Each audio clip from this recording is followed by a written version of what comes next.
ॐ सदाशिवसमारम्भां शङ्कराचार्यमध्यमाम् अस्मदाचार्यपर्यन्तां वन्दे गुरुपरम्पराम्। ॐ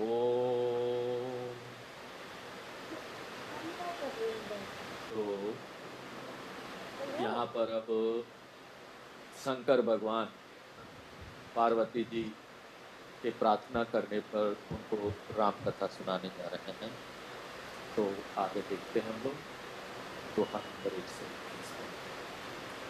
सुनु गिरजा हरि चरित सुहाए, विपुल विशद निगमागम गाए। हरि अवतार हे तुझ ही होई, इदमित्थम कही जाई न सोई। राम अतर्क्य बुद्धिमान बानी, मत हमार अस सुनहि सियानी। तदपि संत मुनि वेद पुराना, जस कछु कहि स्वमति अनुमाना। तस्मै सुमुखी सुनाऊं तो ही, समझ परी जस कारण मोही। जब जब होई धर्म कई हानि, बाढ़ही असुर अधम अभिमानी। करही अनीति जाई नहीं बरनी, सीदहि विप्र धेनु सुर धरनी। तब तब प्रभु धरि विविध शरीरा, हरहि कृपा निधि सज्जन पीरा। असुर मारि आप ही सुर नः, राख ही निज श्रुति सेतु। जग विस्तार ही बिसद जस, राम जन्म कर हेतु सियावर रामचंद्र की जय। पवन सुत हनुमान की जय, बोलो भाई सब संतन की जय। सोई जस गाई भगत भवतरही, कृपा सिंधु जनहित तनु धरही। राम जन्म के हेतु अनेका, परम विचित्र एक तई एका। जन्म एक दुई कहूँ बखानी, सावधान सुनु सुमति भवानी। द्वारपाल हरि के प्रिय दो, जय अरु विजय जान सबको। विप्र श्राप ते दूनौ भाई, तामस असुर देह तीन पाई। कनक कसीपु अरु हाटक लोचन, जगत विदित सुरपति मद मोचन। विजय समीर समर वीर विख्याता, धरु बराह बपु एक निपाता। कोई नर हरि दूसर पुनि मारा, जन प्रहलाद सुजस विस्तारा। है निशाचर जाइते महावीर बलवान, कुंभकर्ण रावण सुबट सुर विजयी जग जान। सियावर रामचंद्र की जय, पवन सुत हनुमान की जय। बोलो भाई सब संतन की जय। तो शंकर जी कहते हैं कि सुनो गिरिजा हरिचरित सुहाए। हे पार्वती सुनो, भगवान के चरित्र नाना प्रकार के हैं और बहुत सुंदर है। वेद शास्त्रों ने उनका बड़ा वर्णन किया है और कहा है कि ये बड़े श्रेष्ठ हैं, कल्याणकारी भी। ये बातें सब समझ कर ना हमको भगवान की कथा सुननी चाहिए। भगवान अवतार क्यों लेते हैं? तो पार्वती, अब मैं तुमको बताता हूँ। देखो भगवान अवतार क्यों लेते हैं। इदम इत्थम कही जाए न सो। लेकिन यह नहीं कहा जा सकता कि यही एकमात्र कारण है जिसलिए कि भगवान अवतार लेते हैं। हम यहाँ पर भगवान की कथा का वर्णन करेंगे कि भगवान अवतार क्यों लेते हैं। लेकिन भाई उनकी महिमा कौन जाने कि क्या क्या कारण है, उनकी महिमा वही जाने। जितना हमारी समझ में आता है उतना हम बताएं। देखो भगवान मन वाणी और बुद्धि से अतर्क, माने तर्क के परे, तर्क के अंदर नहीं आए। जैसे कोई कहे परमात्मा तो निर्गुण है, सर्वत्र व्याप्त है, जब चाहे अपने संकल्प से रावण को मार सकता था। अरे जो भगवान सब जगह है उसको रावण को ढूंढ ढूंढ कर जाकर मारने की क्या जरूरत। यहाँ बैठे बैठे संकल्प करते, बिजली गिरा देते, रावण मर जाता। अपने संकल्प से वो धर्म की स्थापना कर सकते थे ना, फिर क्या जरूरत थी उसे अवतार लेने। देखो कई सारे प्रश्न जो यहाँ पर लोग उठाते हैं ना, या नहीं जानने वाले लोग, और हमारे मन में भी आता है, उसका यहाँ पर ना अपने आप उत्तर मिलता है। आगे बढ़ वहां पर क्वेश्चन भी करते हैं। देखो यहाँ क्वेश्चन भी करते कि धर्म की स्थापना की ऐसी क्या जरूरत थी, वो तो संकल्प से रावण को मार सकते। देखिए इस प्रकार से बोलने वाला व्यक्ति सोचते हैं कि परमात्मा को तर्क से, लेकिन जिस बुद्धि से तर्क करते हैं वो किसने बनाई बताओ? बुद्धि परमात्मा ने बनाई। बुद्धि से पहले कौन है? परमात्मा। बुद्धि बाद में, हो तो छोटा है। इसलिए कहते हैं कि श्री राम अतर्क है। जो बड़ा चीज है वो छोटे में कैसे समा सकता है? बुद्धि में। जगत देखो यहाँ कार्य कारण नियम के अंतर्गत आता है। हर चीज का यहाँ पर कोई ना कोई कारण है, और ये जो चीज यहाँ पर है वो कार्य है। लेकिन परमात्मा क्या है? दिव्य वस्तु है, वो इन कार्य कारण नियमों से परे। यह हमारा मत है। तुम तो ज्ञानवान हो पार्वती, समझदार हो, तुम इस बात को समझो कि परमात्मा अतर्क है तो कैसे। देखो उपनिषदों वेदों में भी इस प्रकार के वाक्य, यतो वाचा निवर्तन्ते अप्राप्य मनसा सह, तैत्रीय उपनिषद का ये वाक्य, ये मंत्र। जहां पर वाणी मन न पहुंचकर आधे रास्ते से लौट आते हैं वो परमात्मा। तो वाणी और मन न उनको नहीं जान सकते। मन से आप वहां पर नहीं पहुंच सकते कि परमात्मा को देख लिया। देखिए इस प्रकार से देखो, मन और बुद्धि से परमात्मा तक नहीं पहुंचते, तब भी अपने चित्त को शुद्ध करने के लिए मन में ना परमात्मा का स्मरण करना चाहिए। परमात्मा का स्मरण चित्त शुद्धि के लिए करना। क्यों? परमात्मा निर्मल है, निर्विकार है। हम ऐसे निर्मल निर्विकार परमात्मा का अगर स्मरण करेंगे तो हमारा मन तो शुद्ध होगा। अगर हम दुनिया का यहाँ पर विचार करते रहेंगे परमात्मा का, इसलिए पहले बोला जाता है भाई देखो पहले भगवान से, हर चीज में ईश्वर को लेकर, अपने पूरे दिन के दिनचर्या में ईश्वर होना चाहिए। सुबह उठते हो, कर मध्य अपना हाथ देख के भगवान को मंत्र पढ़ रहे हैं, भगवान को धन्यवाद दे रहे हैं, हे भगवान, हे पृथ्वी देवता, आपके ऊपर पांव रखना पड़ रहा है, क्षमा कीजिएगा, हम रखना नहीं चाहते लेकिन मजबूरी है, क्या करें। सुबह उठते साथ देखो भगवानमय जीवन होता है, धर्ममय जीवन होता है। तो वेदों में इस प्रकार की जीवन शैली बनाई गई कि आप उसका पालन करेंगे ना तो इस तरह का धर्म है, पूरा धर्ममय जीवन होगा। भगवान से ही, जो हर त्योहार भगवान से जुड़ा होता है, सब में पूजा पाठ, बिना भगवान के आप कुछ सोच ही नहीं सकते।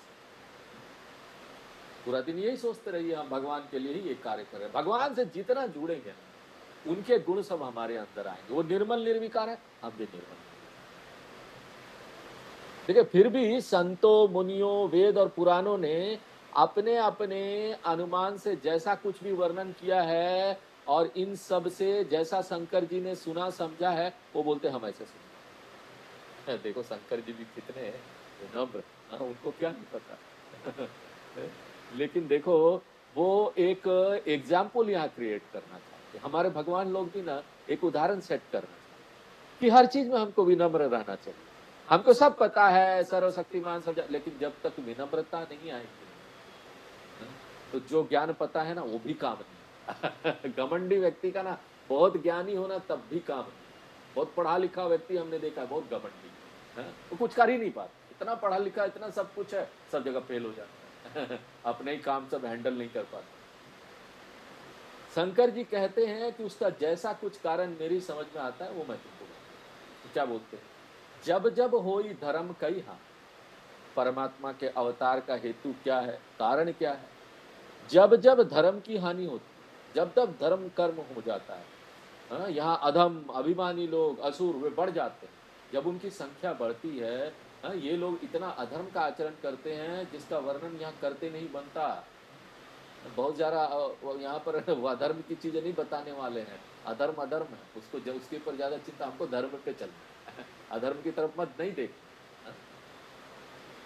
यहाँ पर विप्र धेनु सुर और पृथ्वी दुखी होते हैं जब यह अधर्म बढ़ जाता है, कष्ट पाते हैं। क्योंकि विप्र धेनु सुर और पृथ्वी ये चारों धर्म के बल पर ही चलते हैं। इसलिए अधर्म बढ़ जाने से इन चारों को कष्ट होता है। अच्छे लोगों को कष्ट होगा ही ना। तब तब भगवान जिस प्रकार के शरीर की आवश्यकता होती है वैसे ही अपना ले लेते हैं, अपना अवतार वैसे ले लेते हैं। अभी हमने गीता में देखा 4थे अध्याय के शुरू में कि भगवान और अवतार जब लेते हैं और मनुष्य एक जन्म लेता है, उसमें क्या अंतर है, भगवान का अवतार लेने का क्या कारण है, ये सब हमने विस्तार से देखा। जब जब उनको जैसे जैसे जैसी अधर्म है वैसा वैसा जैसा आवश्यकता पड़ती है वो लेते। हिरण्यकश्यप को मारना था तो उन्होंने जिस तरह से उनको वरदान मिला हुआ था उसी तरह का आधा सिंह का, आधा इंसान का, आधा जानवर का ऐसा शरीर लेके अवतार ले लिया, चलो मार दो। और कृष्ण भगवान के रूप में आए तो यहाँ पर गीता का उपदेश दिया जगत गुरु बन के, और कई सारे राक्षसों को भी मारा। तो जैसे आवश्यकता होती है वैसे ही वो अवतार ले, वैसा शरीर धारण। और जितने भी अच्छे लोग हैं ना, विप्र धेनु सुर पृथ्वी, उनकी पीड़ा को हरण करते हैं। पृथ्वी भी माता है ना, अच्छी माता, हम उन्हीं के ऊपर है ना, तो उनकी पीड़ा हो जाती है ना। अधर्म जब भी बढ़ता है पृथ्वी भी पीड़ा पाती है। अधर्म जैसे बढ़ेगा ना, यहाँ पर सब चीज अस्त व्यस्त होने लगता। जो व्यवस्था बन गई है, प्राकृतिक व्यवस्था, ये सब खराब हो गई, सब गड़बड़ाने लगता। देखो ये बात एकदम गीता वाली जैसी है ना, जैसे भगवान कृष्ण ने बोला था अर्जुन को, क्या कहा था 4थे अध्याय के शुरू में, जब जब धर्म की हानि, जब जब धर्म की, यदा यदा ही धर्मस्य ग्लानिर्भवति भारत। देखो मिलाओ रामचरितमानस और गीता। यदा यदा ही धर्मस्य ग्लानिर्भवति भारत अभ्युत्थानम धर्मस्य तदात्मानं सृजामि। जब जब धर्म घट जाता है और अधर्म धर्म के ऊपर आक्रमण कर देता है, तब तब हम अपने आप को प्रकट करते हैं अवतार। अब ये मत पूछिए कब लेंगे, भगवान कब आएंगे। अरे भगवान जी, इतना यहाँ पर गरीबी हो गया है, इतना यहाँ पर भ्रष्टाचार फैल गया है, इतने लोग परेशान हो रहे हैं और आप अभी भी नहीं आए। भगवान को मत बोल, भगवान ने यहाँ व्यवस्था बनाई। जब जरूरत होगा उनको अपने ही आप वो व्यवस्था ऐसी चालू होगी, भगवान आ जाए, सज्जन पुरुष की रक्षा करेंगे, दुष्ट लोगों का नाश करेंगे। इस प्रकार हम युग युग में अवतार लेते हैं। भगवान बोलते हैं अलग अलग युग में अलग अलग प्रकार से। असुर मारी थाप ही सुर न राख ही निज श्रुति से। भगवान अवतार लेते हैं तो असुरों को मारकर देवताओं की स्थापना या उनकी रक्षा करते हैं, धार्मिक लोगों की रक्षा करते हैं। इस प्रकार वो क्या करते हैं, वेदों के सेतु की रक्षा करते हैं। देखो इस संसार रूपी सागर को पार करने के लिए वेद रूपी सेतु, वेदों में बताए हुए मार्ग का अनुसरण करेंगे तो संसार सागर से पार हो जाएंगे। इसलिए उन्हें श्रुति सेतु कहते हैं। श्रुति सुनकर जिस परंपरा को आगे बढ़ाया गया, वेदों को हम श्रुति बोलते। दूसरा नाम है वेद का क्या है, श्रुति। ये सुनकर आगे बढ़ा है ये परंपरा। गीता, श्री रामचरितमानस, इसमें भी वेदों का ही ज्ञान दिया गया, वेदों का ही सार इसके अंदर। इसलिए इसमें जो बताया गया है, अगर हम उसका 1% भी अगर इसमें से कुछ लेकर हम अपने जीवन का एक उद्देश्य बनाकर इसका पालन करने लगे ना, हमारे जीवन में क्रांतिकारी परिवर्तन। जग विस्तार ही विशद जस राम जन्म कर हेतु। भगवान के अवतार लेने से भगवान का यश भी संसार में चारों ओर फैलता है। देखो परमात्मा क्या है, सच्चिदानंद स्वरूप, तत्वबोध में देख रहे हैं, सत चित आनंद स्वरूप। परंतु सत चित आनंद सब लोगों को नहीं समझ में आता। अब तत्वबोध सब लोगों को नहीं समझ में आएगा, वो बहुत गूढ़ ज्ञान है, अंतिम चरण है हमारे धर्म में। वहां पहुंचने के लिए बहुत साधना करनी पड़ती है। जो लोग इसको सुन रहे हैं ना, वो लोग समझिए बहुत बड़े साधक, पुराने कई जन्मों की साधना करके आए हैं, तब जाकर ना तत्वबोध जैसा ग्रंथ सुनने को। लेकिन सब लोग तो नहीं पहुंच सकते, शुरुआत तो यहां से करनी पड़ेगी। परमात्मा यहाँ राम जी आते हैं, रूप लेते हैं, इतनी महिमा उनकी हमको पता चलती। आसान है ना समझना, उनके गुण हम देखते हैं, उनका रूप देखते हैं, और ये सब महिमा देखो। कितना रामचरितमानस का यहाँ गुणगान है। आप YouTube में चले जाइए, कितने लोग हैं जो रामचरितमानस बोल रहे हैं, और हर जगह कहीं ना कहीं, अभी गांव में इधर उधर कहीं ना कहीं आपको रामचरितमानस होता हुआ मिल जाएगा, उसका प्रवचन। तो इस तरह से भगवान राम का जो गुण है, उनकी जो सुंदरता है, वो सब चारों ओर फैलता है उनकी। तो इससे क्या होता है, लोगों का कल्याण हो रहा है। हमको समझ में आ नहीं रहा है, लेकिन धर्म फैल रहा। इस प्रकार भगवान के अवतार लेने के दो कारण हो गए, एक तो तुरंत का कारण हो गया और एक भविष्य का कारण। तुरंत में तो संतों की रक्षा करना और शास्त्रों की रक्षा करना और असुर को मारना, ये तुरंत वाला काम। उस समय जो असुर लोग थे सबको मारा, रावण को मारा, मारीच को मारा। क्यों? क्योंकि ये असुर लोग ना वेदों का विनाश कर रहेगा।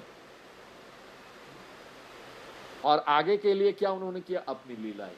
राम जी ने इतनी लीला की, आज भी इस लीला को सुन सुनकर दुनिया के लोग देखिए प्रेरित उनके जीवन से। अयोध्या में इतना बड़ा राम जी का मंदिर बन रहा है, हमारे जो भक्त है मोदी जी ही छोड़ेंगे नहीं, वो बना के ही छोड़े।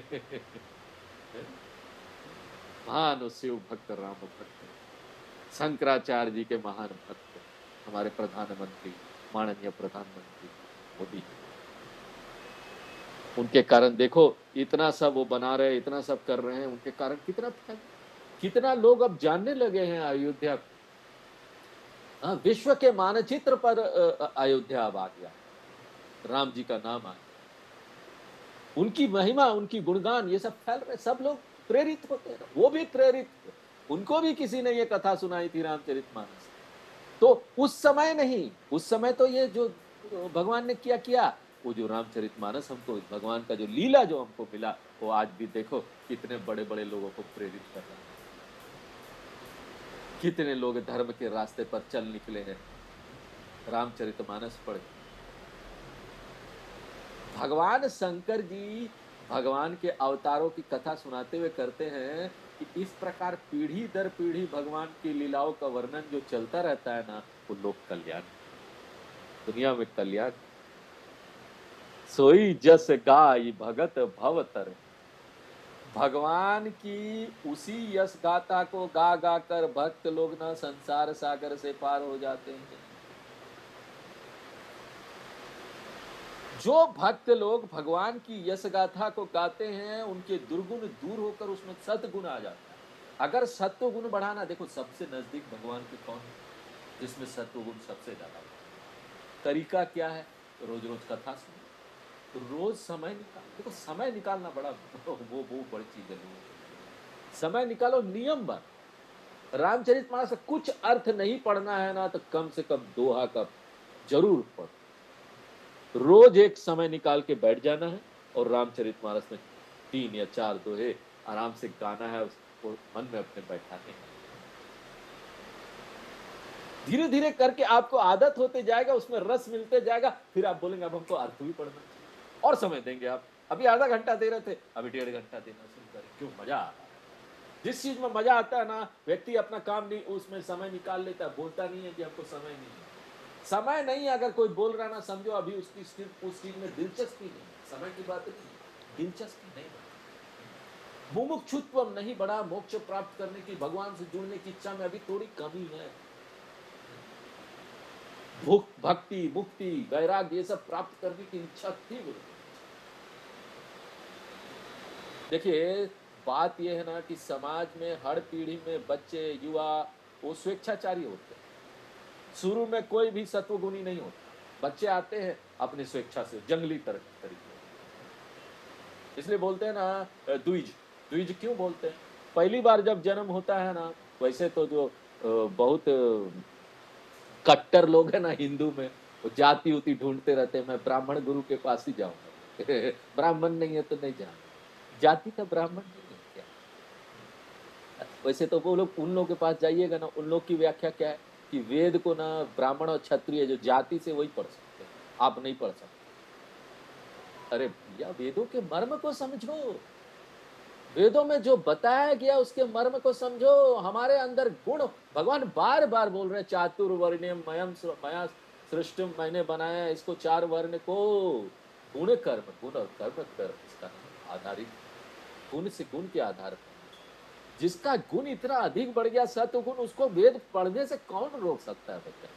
किसी भी जाति का हो, क्या फर्क पड़ता है? किसी भी जाति का हो, अगर उसके अंदर सत्वगुण बढ़ गया, भगवान से इतनी भक्ति, लगन, वैराग्य बढ़ गया है, आप उसको रोक सकते? नहीं रोक सकते। वेद उनके पास चल कर आएंगे, वेद के पास उसको नहीं जाना पड़ेगा। दक्षिण भारत में ना बहुत सारे नयनार बोलते हैं, नयनार भक्त, बड़े बड़े भक्त, उनकी कहानियां, बड़े बड़े मंदिर के बाहर बैठकर भगवान की भक्ति करते थे, और उसके अंदर जो पंडित पुजारी रहते थे वो उसको मंदिर के अंदर नहीं आने देते। और वो सब ब्राह्मण भक्त नहीं थे, ज्यादातर लोग ना दूसरी जाति के, ना ब्राह्मण न क्षत्रिय, दूसरी जाति के भक्त, बड़े बड़े भक्त। आज भी उनकी पूजा होती है, उनकी मूर्तियां बन पड़ी है। और ऐसे भक्तों की कहानी आती है कि जो पंडित था मंदिर का, पंडित को भगवान स्वप्न में आते हैं, बोलते हैं अरे बेवकूफ, तुमने मेरे भक्त को बाहर बैठा रखा है, तुमको तो कभी भी मेरा सानिध्य मिलेगा ही नहीं। और उसके बाद स्वप्न आने के बाद दूसरे दिन वही पुरोहित उस भक्त को जो बाहर बैठा हुआ था अपने कंधे पर बैठा कर मंदिर के अंदर लेकर। देखो जो पात्र हो गया है ना, उसको जो मिलना है ना वो चल के आएगा। गुरु भी चल के आएंगे, सब कुछ चल कर आएगा, गुरु शास्त्र सब चल कर आएंगे। क्यों? तो पात्र हो गए। तो शुरू में ऐसा कोई नहीं होता। पहला जन्म जो होता है माँ के पेट से जब जन्म लेता है वो जंगली की तरह ही होता है, उसको गुरु मिलते हैं। माँ भी एक गुरु होती है, वो सिखाती है धीरे धीरे करके। अगर माँ को जितना पता है वो सिखाती है, अगर अच्छा पता है, वेदों का ज्ञान है तो वेदों का ज्ञान दे।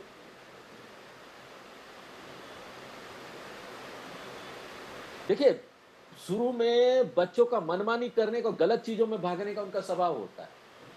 धर्म का काम क्या है? हम धर्म में है, इसलिए बोलते हैं ना पहले अध्याय में भगवान गीता में क्या बोला?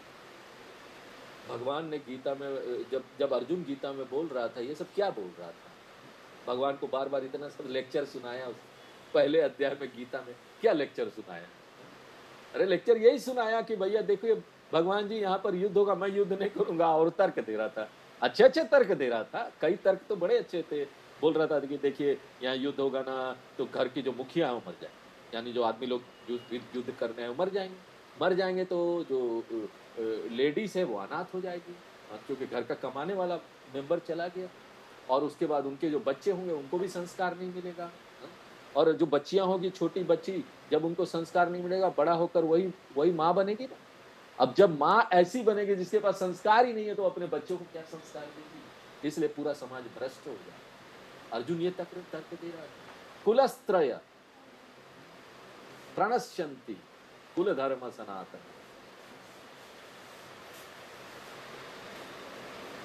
तो यहाँ पर स्त्रियां प्रदूषित हो जाएगी, यानी उनमें संस्कार नहीं रहेगा, तो अपने बच्चों को भी संस्कार नहीं देगी, प्रदूषित हो जाएगी। अगर धर्म है, अंदर मन में धर्म है, धर्म जीवित रहेगा, तो ये बच्चे लोग भी जो है ना ये धर्म की रस्सी से बंधे, सदाचार की रस्सी से बांधे, धर्म का काम है उनको बांधे रखो, उनको सही मार्ग पर चलने की प्रेरणा देने का काम करना ही पड़ता है। ये बहुत मेहनत का काम है, एक बच्चों को सही मार्ग पर लगा देना। लेकिन ये शिक्षा तभी होगी जब शिक्षा देने वाला व्यक्ति सही मार्ग पर चलता हो। हाँ? अगर मान लो माँ बाप है वो खुद ही झूठ बोलते हैं तो बच्चा तो झूठ बोलना सीखेगा। आप जितना उसको बोलते रहे, छुपा छुपा के झूठ बोलिए, मत उसके सामने बोलिए, फोन पर छुपा छुपा के बोलिए। बाद में देखिए ना, आप जितना भी बच्चा को बोलेंगे ना, झूठ नहीं बोलना, झूठ नहीं, वो झूठी बोल।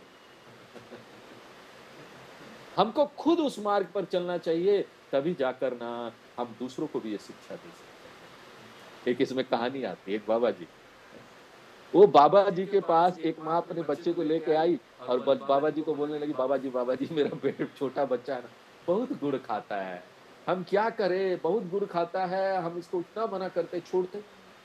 बाबा जी आप कुछ बोल दीजिए ना, ताकि ये हमारा बच्चा ना छोड़ दे गुड़ खाना। तो बाबा जी ने मन ही मन सोचा, भैया अभी तो बोलना ठीक नहीं। बाबा जी ने बोला कि जाओ तुम ना 3 महीने के बाद, हाँ? तब 3 महीने बाद आई, 3 महीने बाद आई, फिर बाबा जी ने वो बच्चे को खुद समझाया और बच्चे ने क्या हुआ थे 3-4 दिन बाद खाना ही छोड़ दिया। बाद में उसकी माँ ही पूछी, बाबा जी आपने 3 महीना बाद क्यों बुलाया, पहले क्यों नहीं बोल दिया कि गुड़ नहीं खाना चाहिए। तो बाबा जी बोलते मुझे भी गलत आदत थी गुड़ खाने। अब मैं ही गुड़ खा रहा हूं तो मैं इसको कैसे बोलता तुम गुड़ खाना छोड़ दो, इसलिए 3 महीना तक मैंने गुड़ बंद किया। तब उसको बोला कि तुम गुड़ खाना छोड़ो। इसलिए आवश्यक है कि एक व्यक्ति ना सारा जीवन तप करके अपने दुर्गुणों को दूर करता है। ये भगवान का गुण गाथा एक साधन, भगवान कृपा के सागर है, वो अपने भक्तों के हित के लिए शरीर धारण करते अवतार लेते हैं। तनुधर ही माने पहले शरीर होता नहीं है, हाँ? तभी फिर वो शरीर धारण करते हैं और इस प्रकार लोगों को ना जीवन जीकर दिखा देते हैं कि आप लोग भी इस प्रकार से जीवन। अब तक तो शंकर जी ने भगवान के अवतार लेने के प्रयोजन बताए, अब कारण बताए। देखिए माने यहाँ पर घटनाएं जो ऐसे बन जाती है ना, भगवान अवतार लेते हैं, वो इस प्रकार की अनेक घटनाएं, परम विचित्र एक तय एक का, और वो सब ना एक से एक विचित्र बात जिनके कारण भगवान को अवतार लेना पड़ा। शंकर जी कहते हैं कि भगवान ने कई बार अवतार लिया और हर बार अलग अलग कारण बने उनके अवतार लेने का। फिर भी 2-1 जन्मों ने भगवान ने जब जब अवतार लिया और उनका जो जो कारण बना वो हम आपको बताते हैं। पार्वती जी हम तो हे पार्वती एकाग्रता कि वो कौन सी परिस्थितियां होती है जिनमें भगवान अवतार लेते हैं, वो हम बताएं, आगे कारण भी बताएं। देखो भगवान के 2 द्वारपाल है, उनके नाम है जय और विजय, उनका नाम सब जानते हैं। वैकुंठ धाम में भगवान वास करते हैं, यहाँ पर बड़ा सुंदर और पवित्र वैकुंठ धाम है, वहां सभी लोग नारायण भगवान जैसे हैं उस वैकुंठ धाम।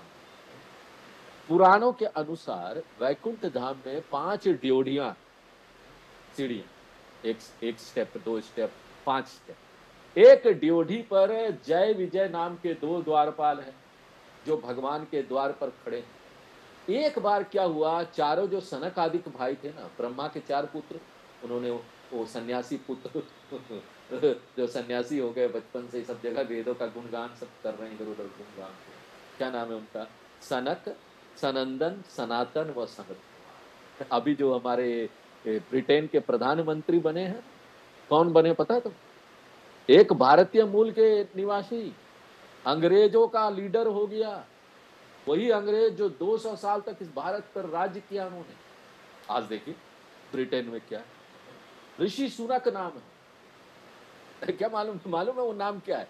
अब वो सौनक ऋषि से सुनक हो गया, वो सनक, सनंदन, सनातन, सनत कुमार, उससे क्या हो गया ये सुनक। सुनक बोलते बोलते ब्रिटेन अंग्रेज लोग हैं, बोलते बोलते नाम बन गया, लेकिन असल में क्या उनका ऋषि का नाम है,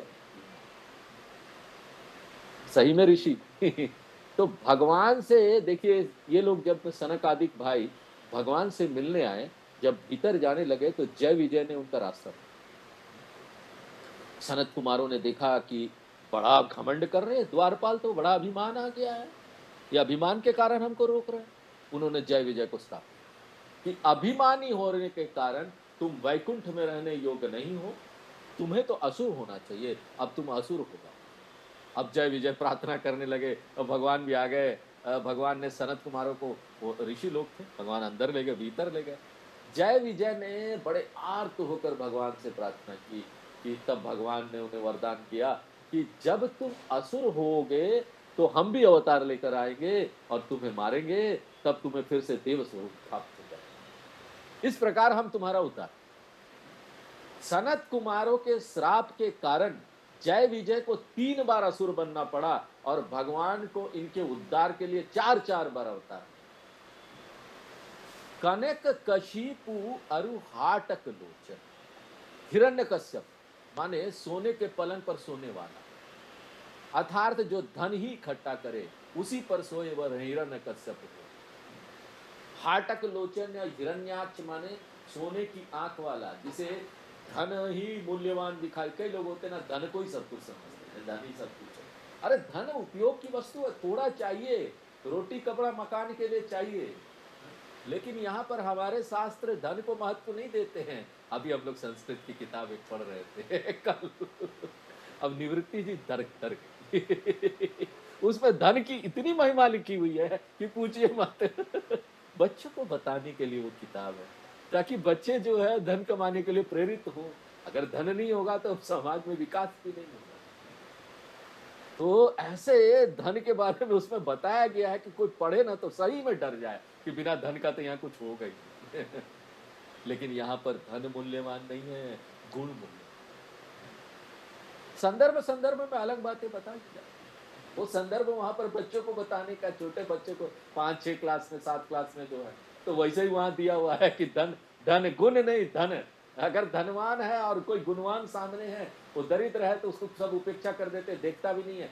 धन वाले के सब महान आदर देते हैं, ये धनवान है, गुणवान हुआ तो क्या वो हटाओ, लेकिन ऐसा नहीं। हमारे शास्त्र गुणवान को महान मानते, धनवान को नहीं। जिसके पास धन है जा, भगवान भी नहीं जाते वहां पर। भगवान जब गए हैं दुर्योधन से मिलने के लिए, दुर्योधन के पास नहीं ठहरे, एक गरीब विदुर के घर में जाकर ठहरे।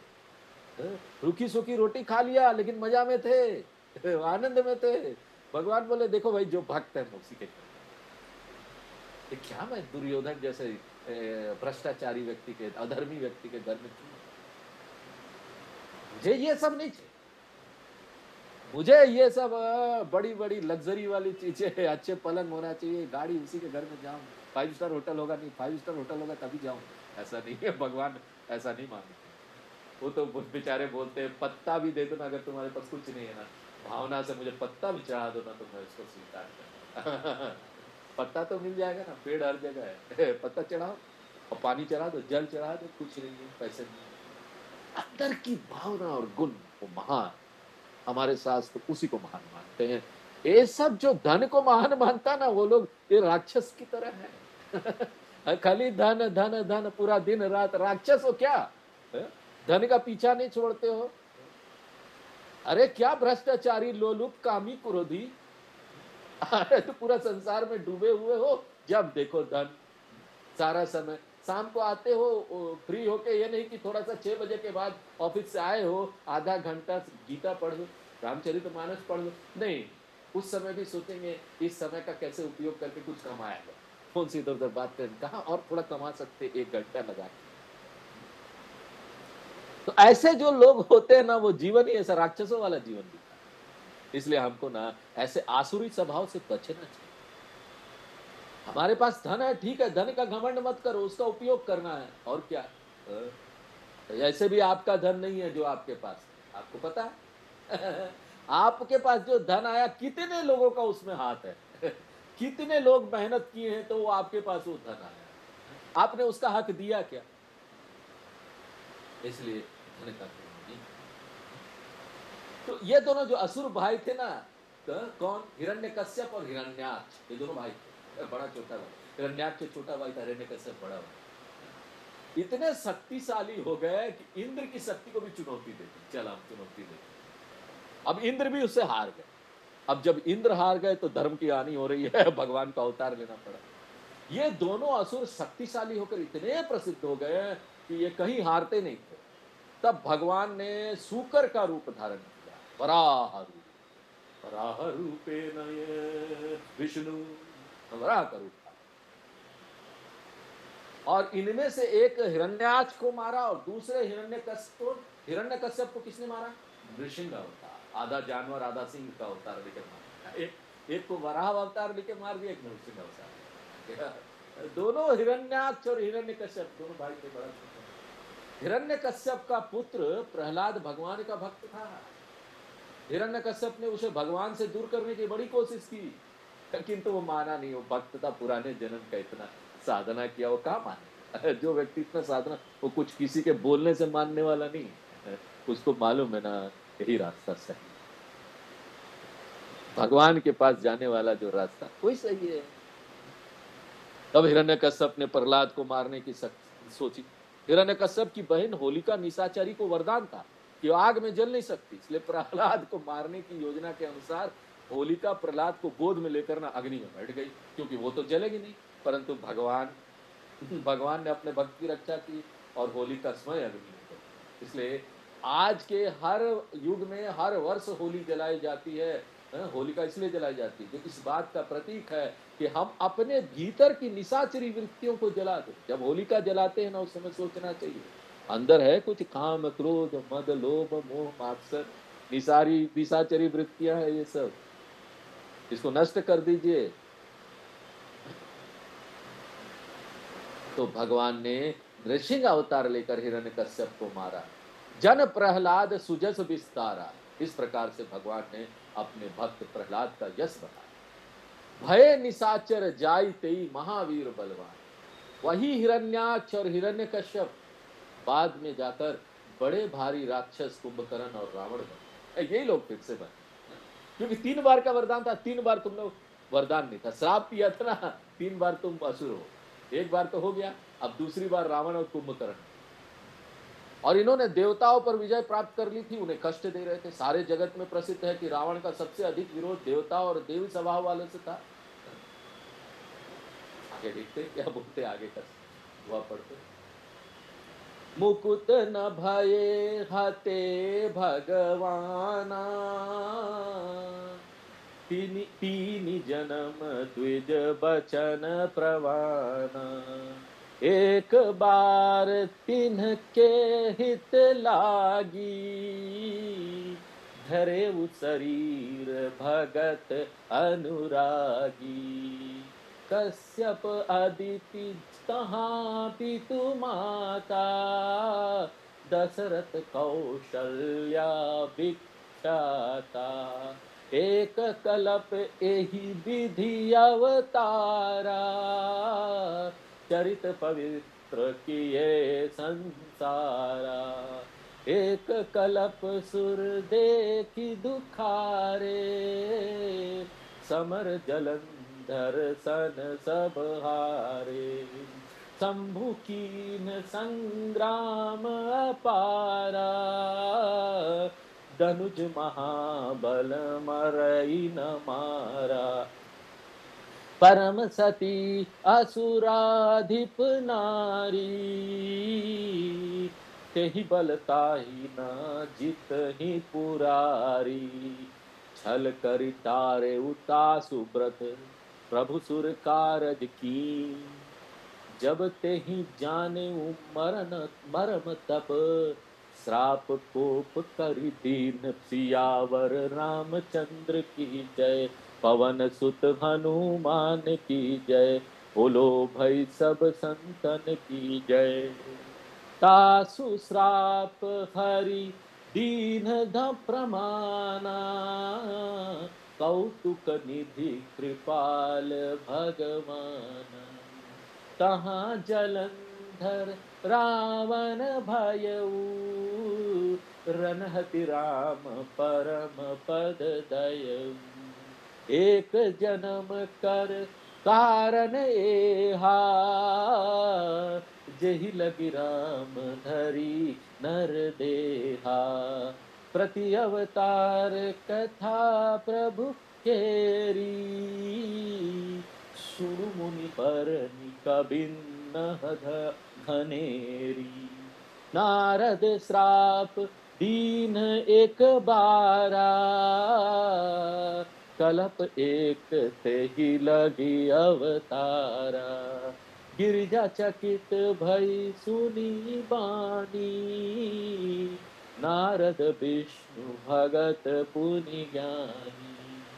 कारण कवन श्राप मुनि दीन्हा, का अपराध रमापति कीन्हा। यह प्रसंग मोहि कहु पुरारी, मुनि महम मन मोह आचरज भारी। बोले बिहसी महेश तब, ज्ञानी मूढ़ न कोई।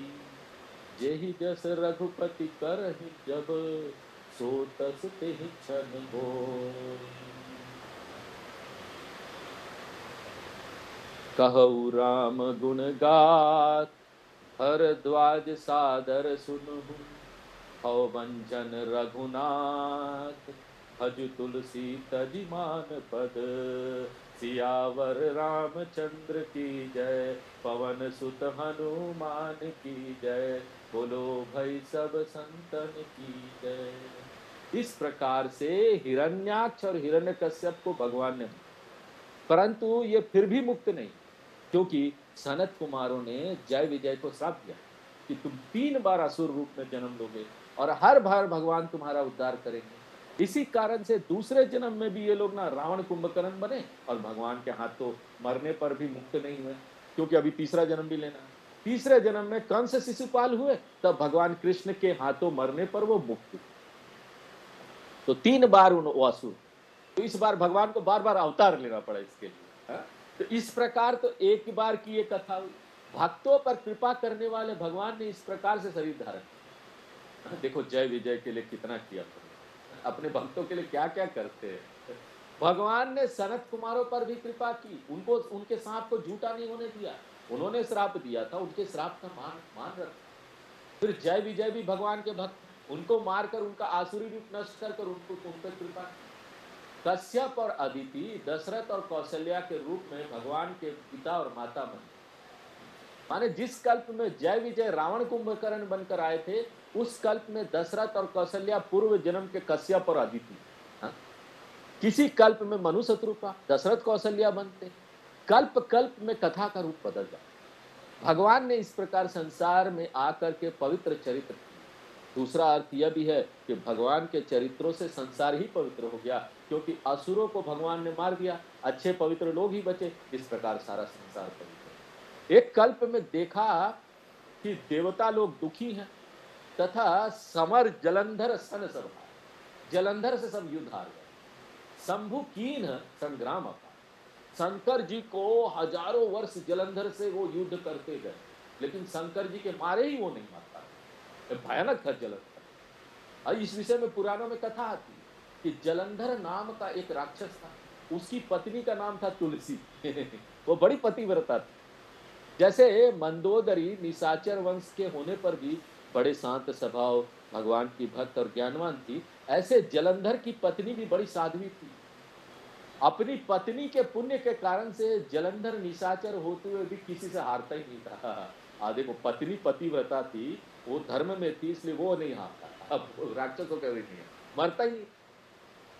उसी कारण से शंकर जी भी उसको हरा नहीं पा रहे। परंतु धर्म की व्यवस्था तो रखनी है, कुछ ना कुछ करना पड़ेगा ताकि अधर्मी मारा जाए, उसका विनाश जरूर होना चाहिए। तो उसकी विनाश करने की युक्ति लगी। छल करी टारे उतासु व्रत, प्रभु सुर कारज की। जलंधर की पत्नी जो थी, उसके पास भगवान जलंधर का रूप धारण करके गए और उसका पतिव्रता धर्म नष्ट हो गया। तो जलंधर की शक्ति कम हुई और तब शंकर जी जलंधर को मार। जब तेही जाने वो मरम, तब श्राप कोप करी थी। जब उसकी पत्नी को पता लगा कि जलंधर नहीं था, ये तो विष्णु भगवान थे, बड़ी गुस्सा हो गई, क्रोधित हो गई।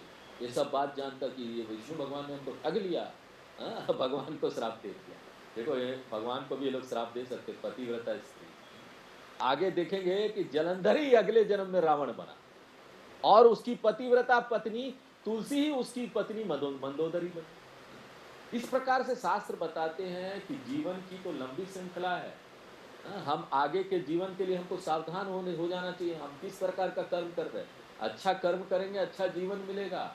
इसी संसार में रहते रहते अच्छा जीवन मिलेगा, और खराब कर्म होंगे, खराब जीवन मिलेगा। बहुत सावधान रहना चाहिए कि हम क्या कर रहे हैं।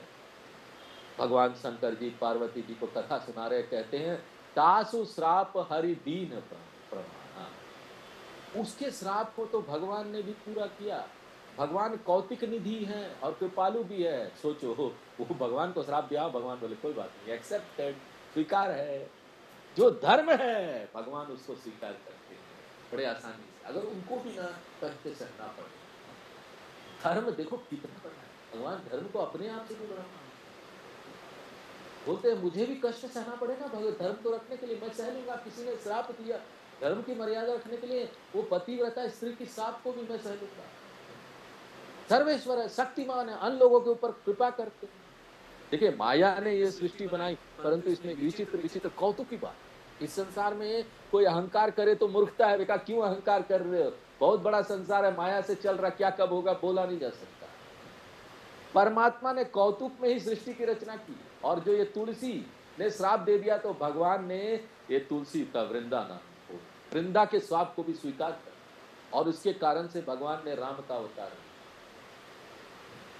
चलो तुम्हारी पत्नी से अलग हो जाओ, तह जलंधर रावण भाई। और फिर उसी कारण से इस कल्प में जलंधर रावण हुआ। फिर भगवान ने रावण से युद्ध करके उसे मारा, और उसी समय वो मुक्त।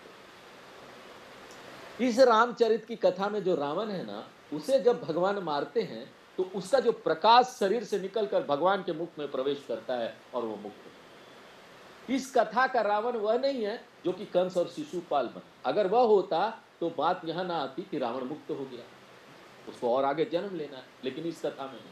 इस प्रकार देखो, कथाओं में भी बड़ी विचित्रता। एक जन्म कर कारण एहा एही लगी राम री नर। एक कल्प में एक बार अवतार लेने का कारण ये जलंधर बना, और उस रावण को मारना पड़ा। भगवान ने हर कल्प में बहुत बार राम अवतार लिए। ऐसा नहीं कि राम अवतार एक ही कल्प, कल्प अलग है। जब सृष्टि प्रलय हो जाती, दूसरा कल्प शुरू होता, उस समय भगवान राम फिर से आए। प्रत्येक बार के राम अवतार की, भगवान की कथा का कवियों ने बहुत प्रकार से अलग अलग वर्णन किया। यह बात तुलसीदास जी ने बहुत जगह कह दी कि भगवान की कथा जगह जगह तरह तरह से मिलेगी। अगर रामचरितमानस, बहुत सारे रामायण है, उसमें पढ़ोगे तो वहां पर राम कुछ और मिलेगा। अनेक अनेक ये जन्म है उनका, अनेक अनेक कल्प में अलग अलग जन्म हुआ, अलग अलग तरह से घटनाएं हुई, तो वो अलग अलग बोलते हैं, तो कोई गलत नहीं। मुनियों को जिस कल्प की कथा अच्छी लगी उसका वर्णन उन्होंने कर दिया। इसलिए कथा के विषय में संशय कभी मत कर। ये नहीं हो रहा उस किताब में ये लिखा है, तुलसीदास जी तो ये बोल रहे हैं, कैसे सही है? ये सब मत संशय करो। अरे राम इतने सुंदर, उसकी धूल को देखो। तुलसीदास जी ने भी भगवान का कथा एक कल्प की नहीं कही। उन्होंने क्या किया, अलग अलग कल्प की भगवान की कथाओं में जिस घटना, जो घटना उनको प्रिय लगा कि इससे कुछ शिक्षा मिल सकता है लोगों को, तो उन्होंने इसमें रामचरितमानस में। इसलिए तुलसीदास जी ने क्या किया, कई कल्प की कथाओं को यहाँ जोड़। शंकर जी कहते हैं नारद श्राप दीन है। एक बार की कथा यह है कि नारद जी ने भगवान को श्राप दिया, फिर एक कल्प में उसके कारण भगवान को राम अवतार लेना पड़ा। नारद जी ने भगवान को श्राप दिया तो यह विचित्र बात लगी पार्वती जी को। नारद विष्णु भक्त पुनि ज्ञानी। आश्चर्य की तो यह बात यह है कि नारद तो भगवान के भक्त हैं और फिर ज्ञानी भी है, फिर वे भगवान को ही श्राप कैसे दे सकते हैं? पार्वती जी ने पूछा कारण कवन, किस कारण से, कवन कौन कारण? नारद जी ने भगवान को श्राप दे दिया। भगवान नारायण ने नारद जी के प्रति क्या अपराध किया था, ये भी तो बताइए। पार्वती जी कहती है कि यह प्रसंग हमें समझा कर कहती। मानो पार्वती जी के मन में इसे विस्तार सहित सुनने की इच्छा थी। वो कहती है मुनि मन मोह आचरज भारी। मुनियों को भी यदि मोह हो जाए तो बड़ी आश्चर्य की बात है, क्योंकि बिना मोह हुए क्रोध नहीं आएगा, और बिना क्रोध के वो श्राप कैसे देंगे? क्रोध होगा तो अवश्य भगवान ने उसके साथ कोई अपराध किया होगा। ये सब बातें बड़ी आश्चर्यजनक है, देखो कथाओं में आते रहते। मुख्य तो जो है ना, हम अपने जीवन में परिवर्तन कर ले, कथाओं भगवान तक पहुंच जाए, मुख्य होगा। हमको भगवान तक पहुंचना कथा मात्र। शंकर जी आगे विस्तार से सुनाते भी है इस कथा में। देखो कुछ विशेष शिक्षा की बात है। कोई कितना भी ज्ञानी बने ना, लेकिन माया सबकी बुद्धि पलट देती। नारद जी की कथा से सिद्ध होता है कि अहंकार व्यक्ति को कितना दुख देता है। नारद जी को जब मोह हो गया तो उनको अहंकार पैदा हो गया। शास्त्र ही ये बातें बताते हैं कि अहंकार कितना विनाश करता है, कैसे नारद जी की भक्ति सब वो भूल गए भगवान के प्रति। देखो नारायण नारायण करने वाला नारायण को ही श्राप दे दिया। नारायण नारायण मैं श्राप देता हूँ। देखो गुस्सा अहंकार कितना गलत काम करा था। ऐसे गुस्सा जब आए ना मत कुछ किया करो, जब गुस्सा आए ना रोक लो, थोड़ी देर के लिए रोक लोगे ना बस क्या गुस्सा रोक लो, थोड़ी देर रोक लो बस समय मत देखो सब आपका मन ही बदल जाएगा। तो वो फिर आपको लगेगा नहीं करना चाहिए गुस्सा। बोले बिहसी महेश तब ज्ञानी मूढ़ न कोई। शंकर जी हंसकर कहने लगे कि इसमें आश्चर्य की कोई बात नहीं, वास्तव में तो कौन ज्ञानी कौन मूढ़, ये सब भगवान ने जिसको जैसा बना दिया वो वैसा ही है। ज्ञानी मूढ़ सब एक जैसा, परमात्मा सब एक जैसा नहीं है, लेकिन भगवान जैसा जिसको बनाते हैं वैसा। परमात्मा सर्वसमर्थ है, यह ध्यान रखने की बात। साथ भी यह ध्यान रखने की बात है कि परमात्मा किसी से पाप कर्म नहीं कराता। जैसे सूर्य के कारण ही अंधेरा उजाला होता है, लेकिन सूर्य अंधेरा नहीं देता। किसी को अंधेरा तो तब होता है जब पृथ्वी घूम गई तो एक और अंधेरा हो गया, जिसमें सूर्य का कोई दोष नहीं। वो तो 24 घंटे प्रकाशित हो रहा, अभी भी हो रहा होगा, अभी रात हो गया ना, अभी भी सूर्य होगा, प्रकाशित हो रहा होगा। वो तो पृथ्वी घूम गई है तो सूर्य उस तरफ। इसी प्रकार परमात्मा की कृपा तो सबको एक समान प्राप्त हो रही है, सबको परमात्मा की कृपा प्राप्त हो रही है।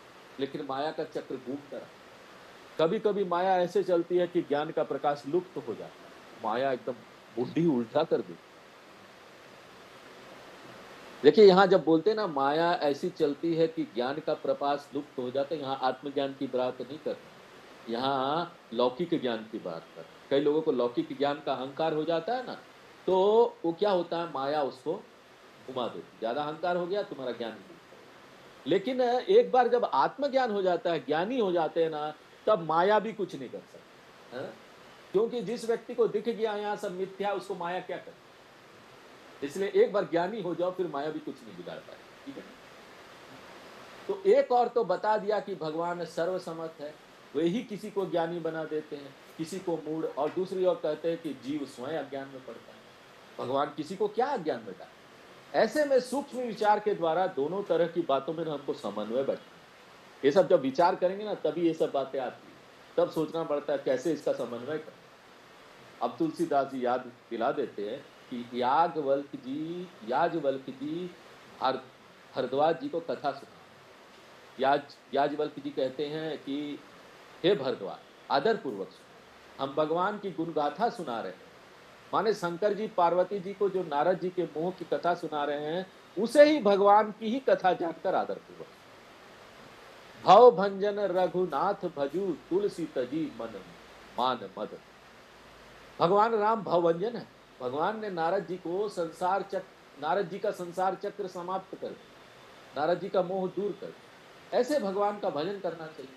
संसार में कोई व्यक्ति दूसरे व्यक्ति की सहायता करता है तो अपने को बचाए रखता है, लेकिन भगवान तो ऐसे कृपालु है कि आपकी सहायता करने के लिए ना अपने को भी खतरे में डाल दें। अब भक्तों की सहायता करनी है, चलो हमको कुछ हो जाए कोई बात नहीं।